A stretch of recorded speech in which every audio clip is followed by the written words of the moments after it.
Palavra de Deus, na primeira carta de Paulo a Timóteo, no capítulo 3.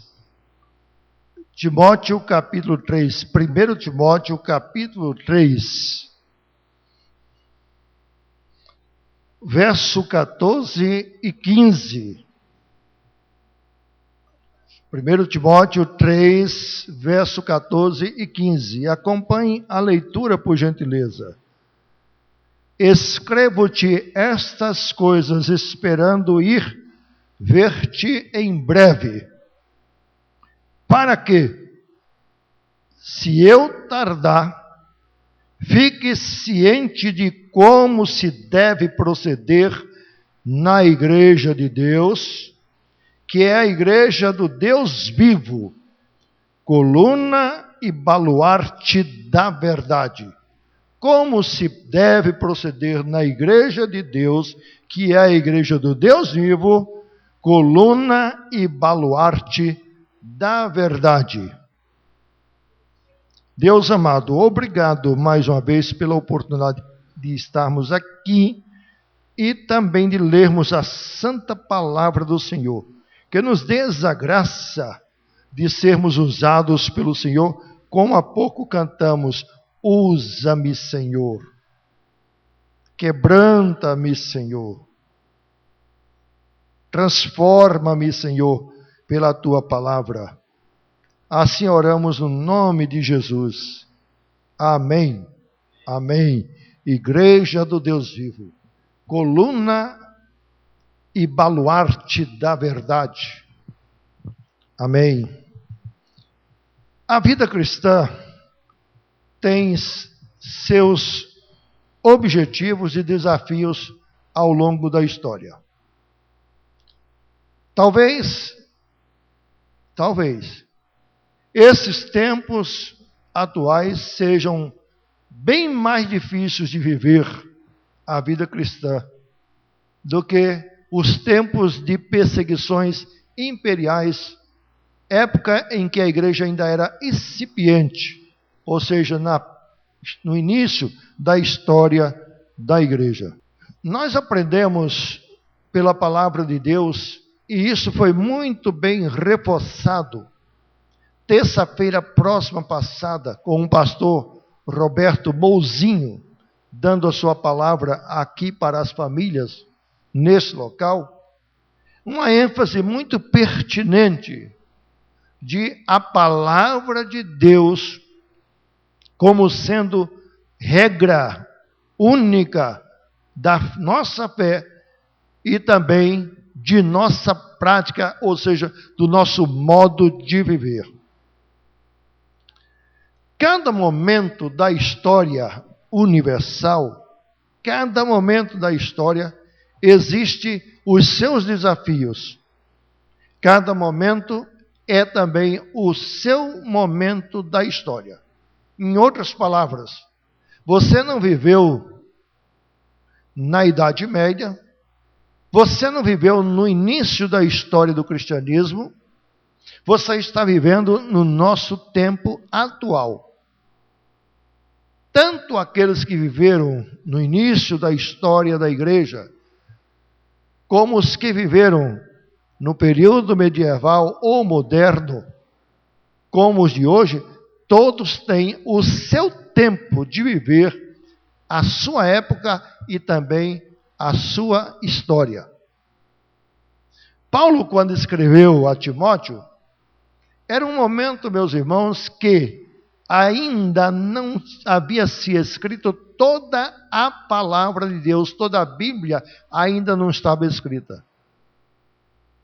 Essa carta, por exemplo, é uma das cartas que precedeu cronologicamente a vários outros livros do Novo Testamento.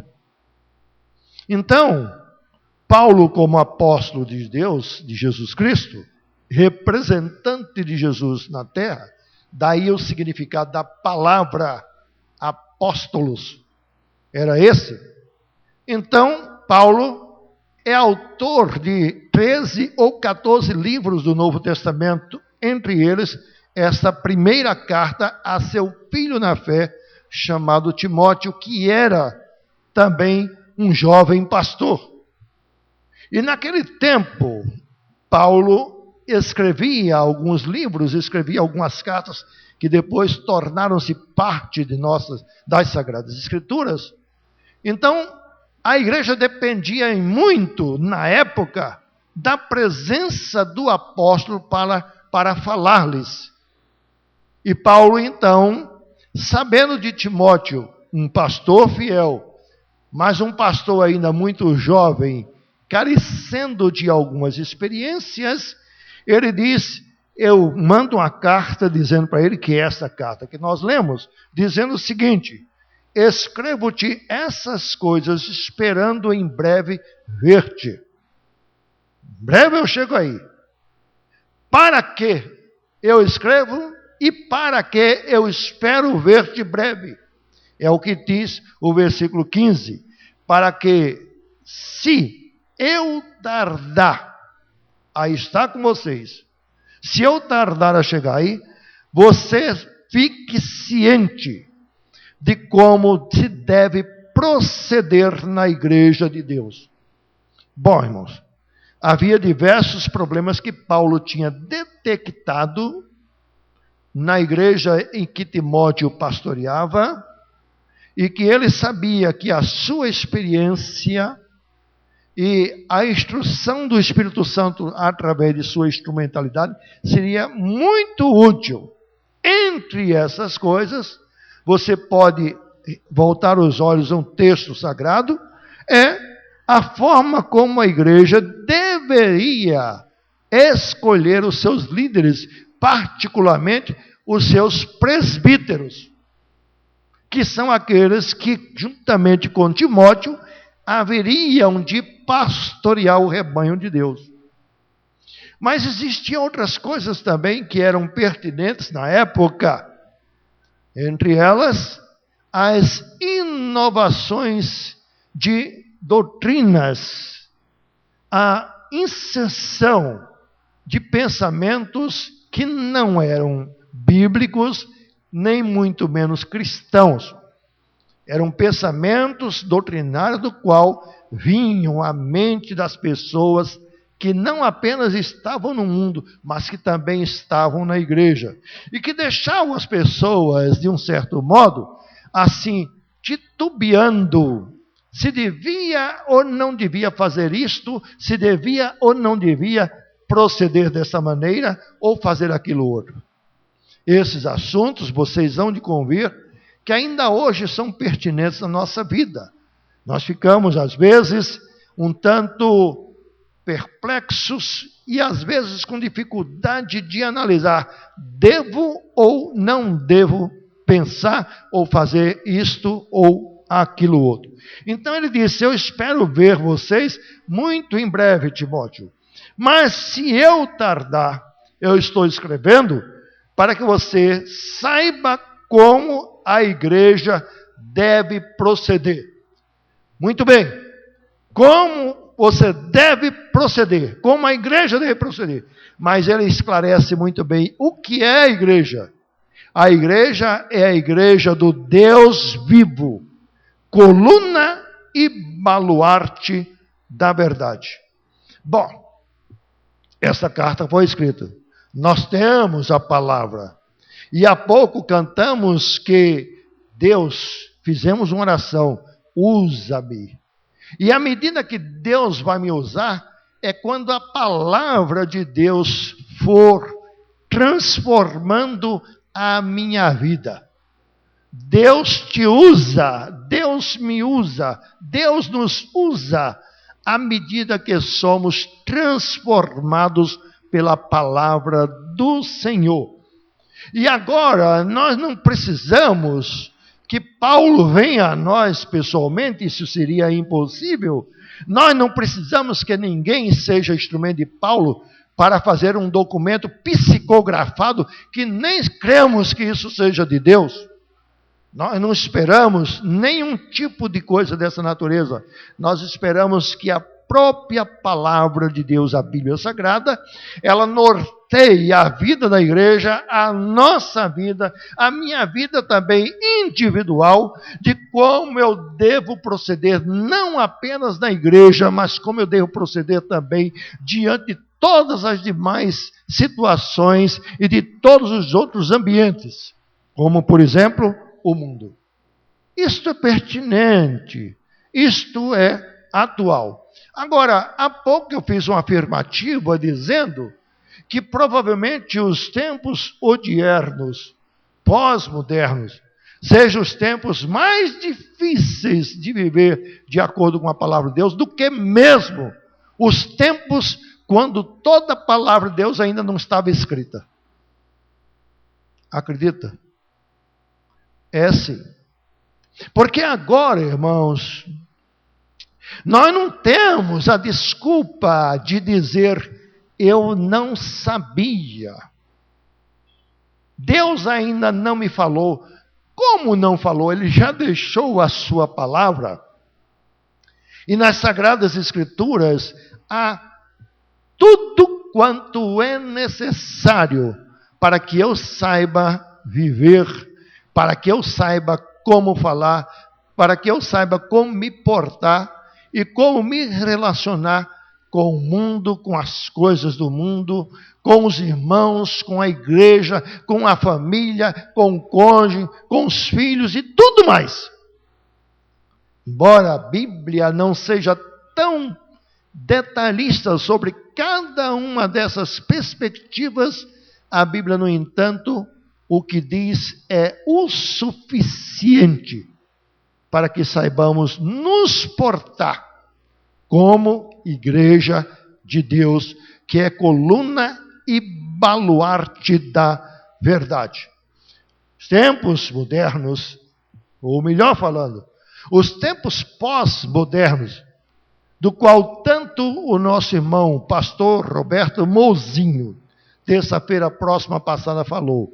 Ele fez uma explanação, irmãos, para quem prestou atenção, muito pertinente, das dificuldades que a família enfrenta nos tempos pós-modernos. Qual é a diferença, então, dos tempos pós-modernos para os tempos de outrora, chamados apenas de modernos? Os historiadores costumam dividir a história do mundo ocidental em história antiga, em história medieval, em história moderna e em história contemporânea. Só que há um consenso já na mentalidade deles de que existe uma outra história além da contemporânea, que é a chamada história pós-moderna. Pós-moderna. E a diferença é uma diferença que não é muito bem ainda estabelecida. Alguns defendem que os tempos pós-modernos iniciou quando o homem chegou à Lua. Outros dizem, particularmente aqueles ligados à história da Igreja Católica Apostólica Romana, que os tempos pós-modernos aconteceram na década de 60, quando houve o Segundo Concílio Vaticano. Porque o Concílio Vaticano fez com que a igreja enxergasse e tomasse a consciência de que os tempos são outros. Outros defendem que a história pós-moderna iniciou com a queda do Muro de Berlim, certo? Que é exatamente a queda do comunismo em uma parte do mundo. Pois muito bem, esse consenso da queda do Muro de Berlim tem sido, entre as várias conjecturas, a mais preferida. Inclusive por quem vos fala também, que gosta de mexer na história. Agora gostaríamos de ver algumas coisas, não é? Que o problema não está na diferença temporal. Quando começou e o que é os tempos pós-modernos? O maior problema não está na questão temporal, mas na questão conceitual. Conceitual. O que significa o seguinte: por exemplo, a história era tida como universal até os tempos modernos. Mas a história dos tempos pós-modernos, ela é vista não mais com essa característica de universal, mas sim com a característica de individual. O que significa a história é a história de cada um. E a história de cada um é a história de cada um e pronto. A verdade, que em muitas formas eram apresentados como verdade universal, nos tempos pós-modernos isso se tornou, ou foi se tornando, uma verdadeira, uma falácia, algo que não se dá mais para admitir. Não existe uma verdade, existem várias verdades e a verdade de cada um. Outra questão também está relacionado às questões morais. Havia um padrão moral que era um conceito universal do que é certo e do que é errado. E isto, nos tempos pós-modernos, foi alterado para a sua individualidade. Cada um diz para si o que é certo, o que é errado. Não há mais um conceito de certo e errado na universalidade. Quando eu estou dizendo isso, não estou apregoando que nos tempos pós-modernos os povos, as nações, eram biblicamente fundamentadas. Não chego a tanto, mas eu chego ao momento de dizer que até os tempos modernos a sociedade humana era menos afastada dos princípios bíblicos do que nos tempos pós-modernos. Porque os tempos pós-modernos é caracterizado por duas coisas. Primeiro, pelo desconstrucionismo. Ou seja, tudo que foi construído agora está sendo ameaçado e sendo arruinado nas suas bases. Não precisa ir longe. Vocês hão de convir comigo o desconstrucionismo que tem havido na esfera familiar, que sempre foi apresentado até os tempos modernos como a família célula máter da sociedade. A sustentação de qualquer Estado é a família. Hoje em dia, família é algo extremamente desmerecido e desvalorizado. As pessoas um pouco estão ligando para a família com uns relacionamentos descartáveis e com a substituição da educação dos filhos, sendo colocado os filhos para ser educados nas creches, pelo Estado, pela televisão, por isso, por aquilo e outro. Então existe uma desconstrução de padrões que até há pouco eram considerados universais e padrões sérios. Hoje é tudo relativizado. E quando eu disse as duas características do mundo pós-moderno, mencionei o desconstrucionismo e quero exatamente agora mencionar a segunda, que é muito pertinente para a igreja, que é a questão do relativismo. Tudo passou a ser relativo. Tudo passa a ser relativo. Tudo depende de como cada um vê, de como cada um sente, de como cada um vive a situação, e cada um decide o que deve fazer, como deve fazer, o que deve falar, como deve se portar, como deve proceder. Meus amados, se o desconstrucionismo é algo que afeta toda a sociedade, eu poderia dizer que o relativismo afeta não apenas a sociedade, mas é um ataque muito grande à igreja. Sabe por quê? Porque a igreja é a igreja do Deus vivo. A palavra eclesia, grego, que é traduzido por igreja, é a assembleia, a união, a composição de um povo, que chama-se povo de Deus. E esse Deus não é qualquer um Deus. Quando na sociedade pós-moderna existe uma tentativa para que haja não haja exclusivismo, mas inclusivismo, o que significa há muitos deuses, há muitas religiões, há muitas verdades, há muitos caminhos, há muitas alternativas. A Bíblia, a palavra de Deus, não direciona esse caminho. A Bíblia direciona dizendo há apenas uma verdade. Se há uma verdade, as demais que não são iguais a esta é uma mentira. Há apenas um caminho, ou está nesse caminho, ou então está no caminho errado. Veja então, meus irmãos, como esse relativismo da sociedade pós-moderna afeta realmente a igreja do Senhor Jesus Cristo. Então o apóstolo Paulo fala a Timóteo dizendo que a igreja é a igreja do Deus vivo, coluna e baluarte da verdade. Pensa o que significa a palavra coluna. Coluna nos volve o pensamento e o olhar a uma construção, a uma coluna para segurar esta construção.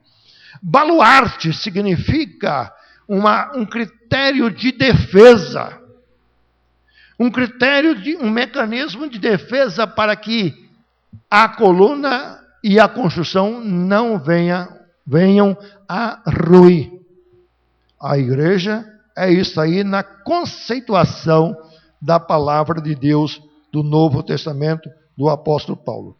Portanto, se o pós-modernismo rejeita qualquer ideia universal de valores, a palavra de Deus estabelece ideias universais que transcendem todos os tempos, como sendo ideias que são irrevogáveis. Não se pode mudar ou revogar.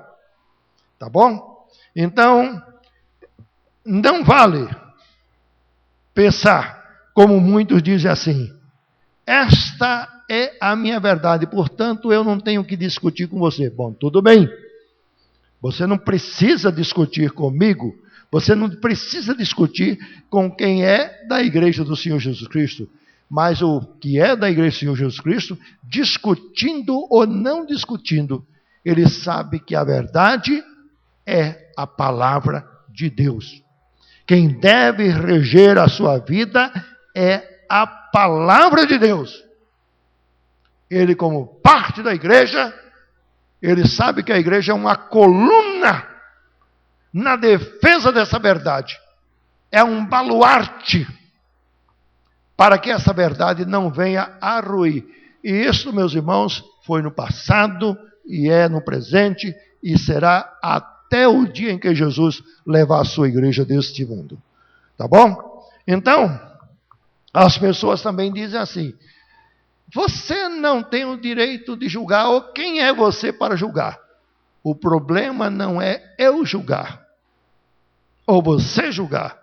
O problema é que a palavra de Deus se diz que isto é errado, não sou eu que estou julgando, é a palavra de Deus que está afirmando isto é errado.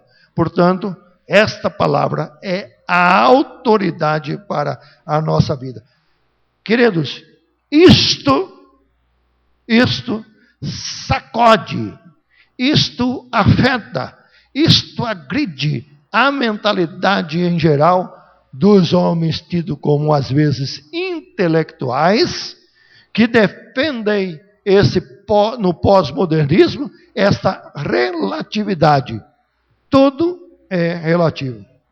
A Bíblia, a palavra de Deus, a verdade é absoluta.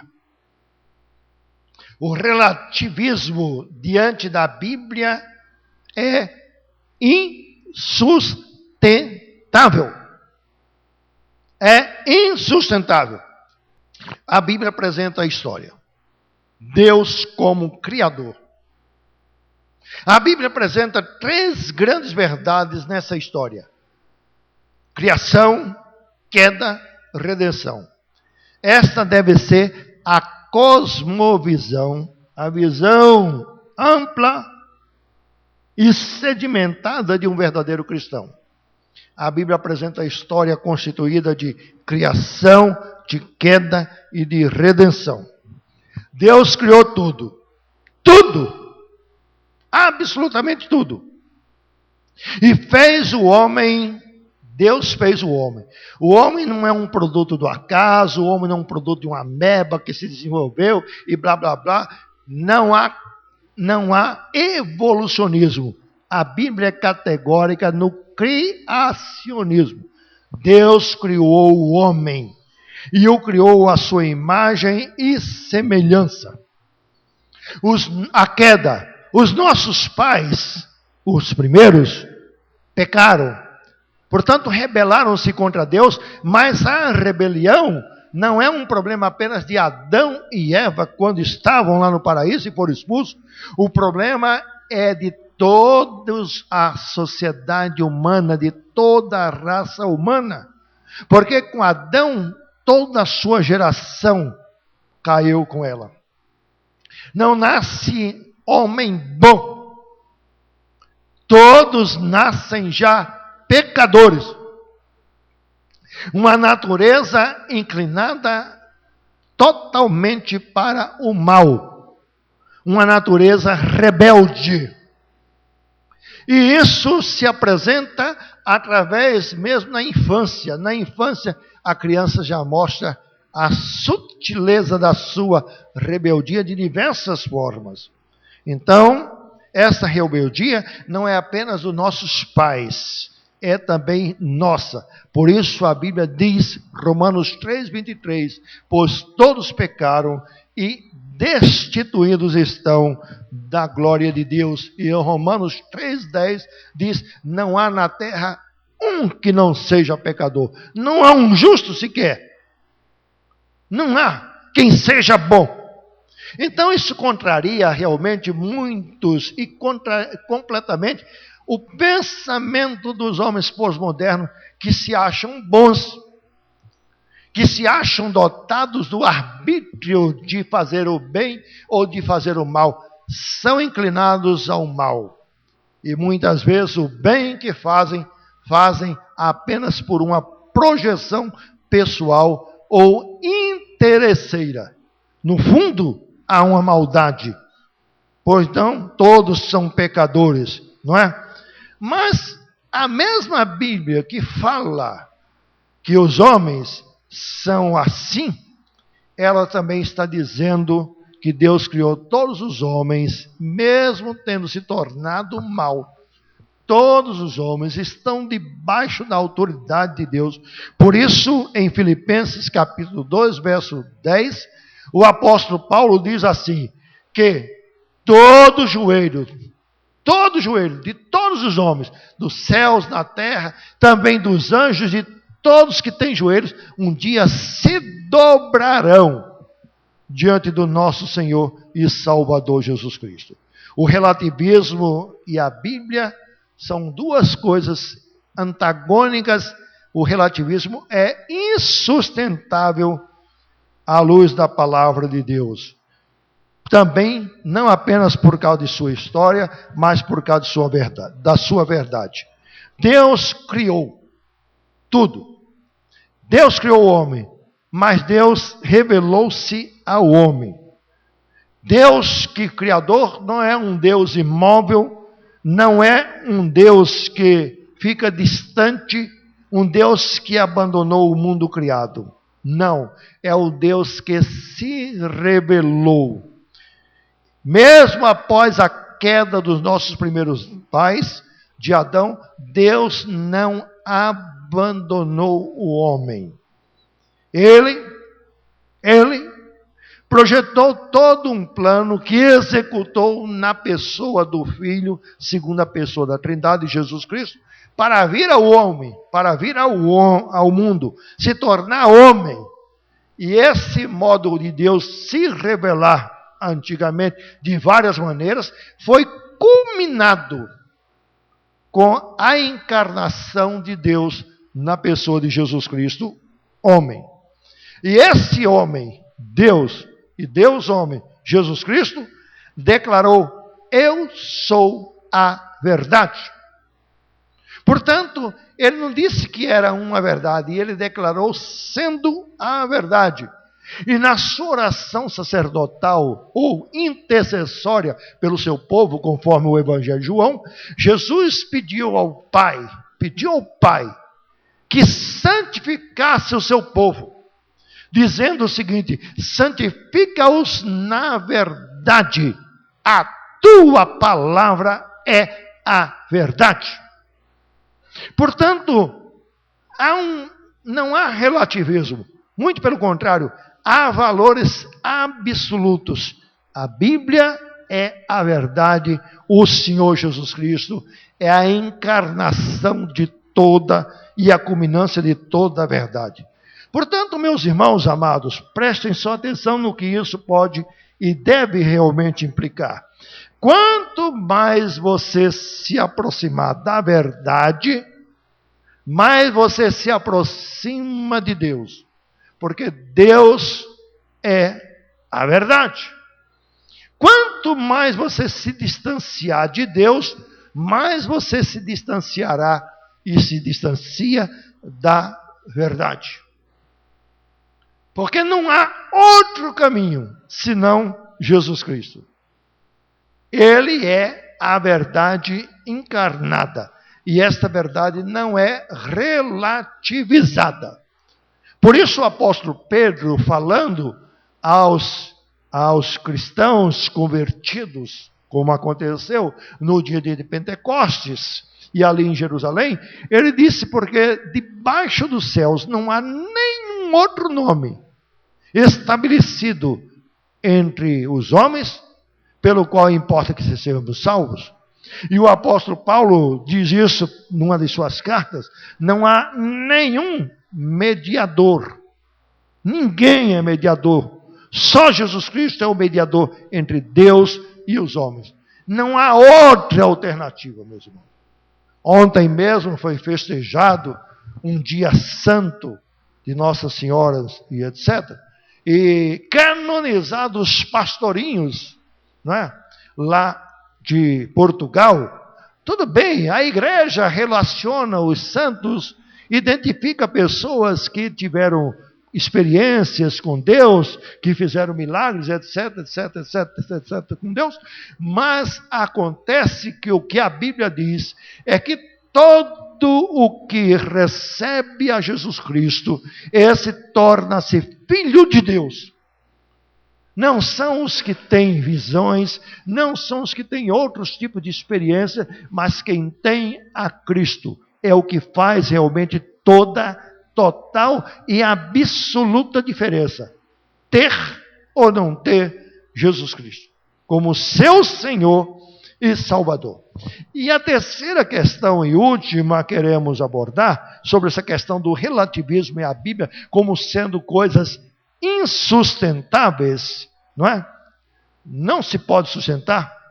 A Bíblia crê no relativismo, absolutamente. Ou você crê na palavra, ou então fica com a mentalidade pós-moderna do relativismo. É a questão da ética, que está relacionado à moralidade, os valores morais absolutos. Ora, a Bíblia não é um livro de conceitos e regras e mais regras, como muita gente pensa. A Bíblia é, sobretudo, um livro de princípios de Deus para mim, para você, para todos os homens, para toda a humanidade. Por isso Jesus disse: errais não conhecendo as Escrituras, Porque quando Deus apresenta seus valores, Ele apresenta de um modo absoluto. Deus mostra nas Sagradas Escrituras como deseja e como Ele determina que o homem deve viver no seu tempo, no seu mundo, na sua época. E me desculpem dizer, não faz diferença se você vive hoje, considerado mundo pós-moderno, se viveu ontem, considerado mundo moderno, se viveu no período medieval, se viveu no período antigo, se viveu no período do Antigo Testamento, não tem diferença. Os valores de Deus são irremovíveis. Quando Ele estabeleceu a igreja, Ele pôs a igreja como coluna da verdade, baluarte e coluna da verdade. Pois bem, meu irmão, Deus mostrou como deseja que eu, que você, que nós vivamos no presente mundo. Os 10 mandamentos, por exemplo. Os 10 mandamentos é a proposta de Deus para o homem viver bem com Ele e para o homem saber viver com o próximo. Por isso, os 4 primeiros mandamentos são os deveres do homem para com Deus e os 6 outros mandamentos são os nossos deveres para com o próximo. Isso não mudou. Isso não mudou. Continua sendo um valor de Deus, um valor absoluto, tá? Que o homem não deve adulterar. E não me refiro ao homem genericamente masculino, estou me referindo ao gênero humano. Não deve adulterar. E se finir. A sociedade moderna acha que isso é muito relativo. Até algum tempo atrás, no Código Penal Civil brasileiro, havia condenação para o crime de adultério. E não faz muitos anos, me parece no final da década de 80, esse código foi substituído. Não, gente. Adultério não é um crime. Adultério não é coisa que a lei diga que é errado. Que a lei tem a dizer. Cada um decide. Não. A Bíblia diz, não adulterarás. A Bíblia diz, não furtarás.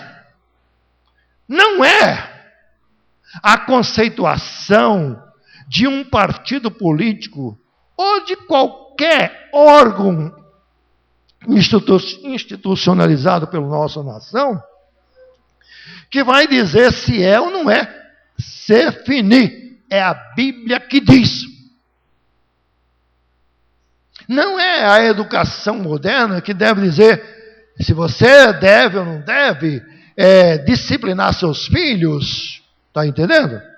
Não é. É a palavra de Deus que diz: honra teu pai e a tua mãe. E o honrar significa submeter a sua disciplina. E assim por diante, meus irmãos, esses valores, eles não são valores questionáveis, são valores absolutos. Não adianta, meu irmão, se você quiser relativizar os valores absolutos da palavra de Deus, você está em pecado porque está em choque contra a palavra de Deus. Você está negando o que pensa que sua fé está embasada. Se ela não estiver embasada na palavra de Deus, você está negando com seus atos aquilo que realmente você crê. Percebam, meus irmãos, então, que é insustentável, à luz da Bíblia, essa questão de relativizar tudo ou relativizar esses valores, particularmente éticos e morais. Não é? Agora, quero deixar claro também um outro aspecto dentro desse aspecto moral. Desde que Deus criou o homem, Deus nunca se revelou como igual ao homem. Ô colega, ô cara, nós somos do mesmo patamar. Não, absolutamente. Se tem gente que diz assim, aquele cara lá de cima, não sei o que lá. está desrespeitando Deus, porque Deus, tanto no momento que Deus criou o homem, antes do homem pecar, como depois do homem pecar, Deus estabeleceu seus limites. Eu sou Deus. Não há outro Deus. A quem me compararei eu? Quem é igual a mim para ser comparado? Eu sou, disse Deus a Moisés. Eu sou. Então, meus irmãos, hoje em dia existe realmente uma atitude de querer relativizar tudo, inclusive Deus, com esse procedimento, com essa forma de tratar, como se Deus fosse nosso, entendeu? Igual, não é. Ele é merecedor de toda a honra, de toda a glória, de todo louvor e de absoluta adoração, e não é conivente com ninguém que divide a sua honra com ele.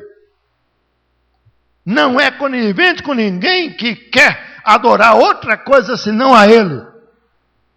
Deus é absoluto. Tanto antes do homem pecar, Deus disse assim, olha, é assim assado, e depois do homem pecar, é assim e assado também. Estabeleceu normas, estabeleceu preceitos, e o problema do homem foi não querer se submeter às ordens de Deus em obediência e submissão. Quis fazer de acordo com seus pensamentos, e aí então tudo foi estragado. Deus é Deus e o homem é criatura, servo de Deus. E pronto. Por isso, meus irmãos, que na sociedade pós-moderna, dentro da religião ou da prática religiosa, mesmo evangélica, se autoriza o homem a dar ordens para Deus. Senhor, eu ordeno isto. É um absurdo, irmãos. Esta influência nociva que está afetando a mentalidade e o proceder dos homens, até mesmo no meio das igrejas, é algo realmente danoso. É erva daninha que precisa ser extirpada de nossa experiência religiosa. Nós não podemos, meu irmão, conviver realmente com essas coisas. Deus é absoluto, Ele é Senhor. Nós somos servos. Ele tem o direito de dizer. Ele tem o direito de decidir. Ele tem o direito de fazer. Ele é que tem o direito de toda a autoridade. É aquele que abre e não há ninguém que fecha. É aquele que fecha e não há ninguém que abre. Tá bom? Precisamos observar essas coisas. Achei interessante que na recém-entrevista do ex-presidente, foi exigido de uns advogados que, naquela entrevista, os representantes da lei tratassem o homem como ex-presidente. É um tratamento que não existe constitucionalmente. Diante da lei, todos, da Constituição, todos são iguais. Homens e mulheres no nosso Brasil. E ninguém é tratado, ou pela lei, como presidente, como governador. Todos são cidadãos. Esta é o que diz a nossa lei. Então percebam que em muitas situações os homens querem colocar inovações, tanto na lei do Brasil, mas isso não me admira. O pior é quando na igreja querem colocar inovações como se sendo coisas bíblicas. Bom, sou pela graça de Deus, não por merecimento próprio, pastor da igreja do Senhor Jesus Cristo. Mas ao mesmo tempo que eu sou pastor, eu sou também parte da igreja. Eu não estou na qualidade ou numa posição superior. Sou servo. Servo. Deus é meu Senhor. A sua palavra é a minha bússola. A sua palavra é a minha verdade. A minha obrigação de ensinar para os senhores é o que a Bíblia ensina, não é o que eu penso, nem o que a sociedade pós-moderna está dizendo que é. Mas é o que a Bíblia ensina.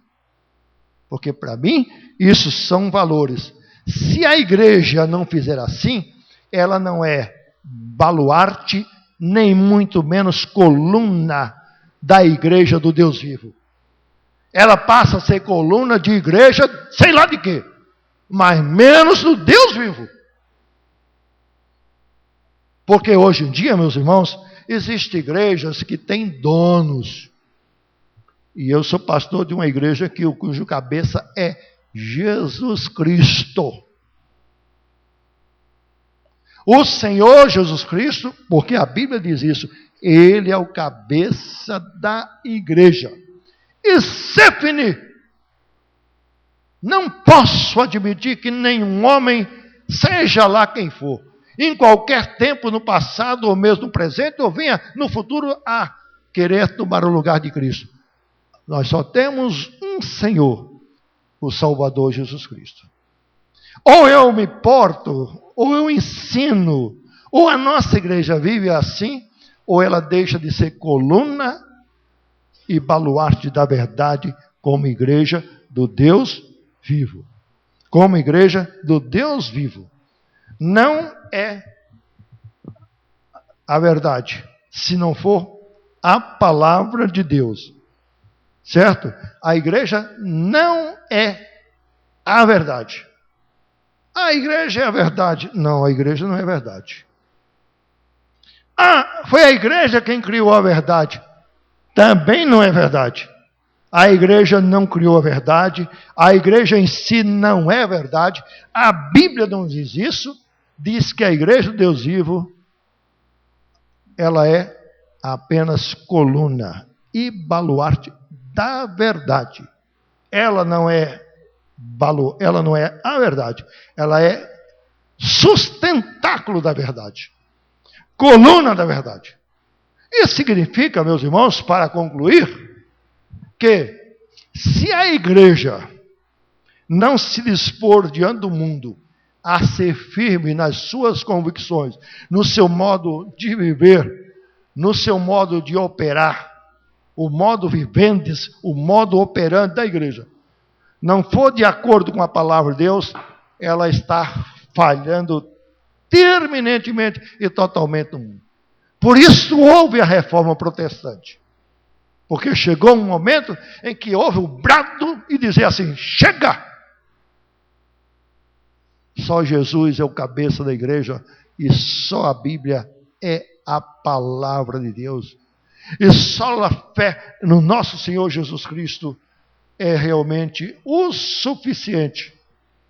E só a Deus toda a glória e louvor. Não se dar ao homem o que pertence a Deus. O que é de Deus é de Deus. Deus não nos colocou em igualdade. Ele nos torna filhos seus, mas Ele sempre é e será o Senhor, o cabeça da igreja. E a igreja que se cuide com a palavra de Deus, que é a revelação de Deus. Pois senão ela deixa de ser igreja do Deus vivo e deixa de ser coluna e baluarte da verdade. Você, meu irmão, minha irmã, não é igreja. É parte da igreja. É membro da igreja. Nós somos a igreja. Você não tem o direito de ser a igreja, mas parte da igreja. Mas você tem direito de frequentar, de escolher e de professar a igreja que você está frequentando. Se ela se desvia da palavra de Deus, se desvie dessa igreja. Se os líderes dessa igreja não tiverem essa autoridade da Bíblia, não os obedeçam. Se você escuta na televisão, na mídia ou na imprensa falada, seja lá da forma que for, de pregadores que abrem as escrituras e falam o que querem, mas não é o que a Bíblia ensina, não lhes dê ouvido. É claro que você ouviu, mas não os obedeça. Não os siga. Porque a igreja do Deus vivo ela é coluna e baluarte da verdade. E a verdade é Jesus Cristo. Deus assim nos abençoe e nos faça, Deus, neste mundo, mais e mais firmes. Não caia na onda do relativismo.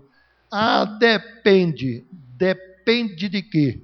Para mim, depende absoluto de uma coisa: a palavra de Deus. Não é de pão que o homem vive, disse Jesus, mas é de toda palavra que procede da boca do Senhor. Amém, irmãos?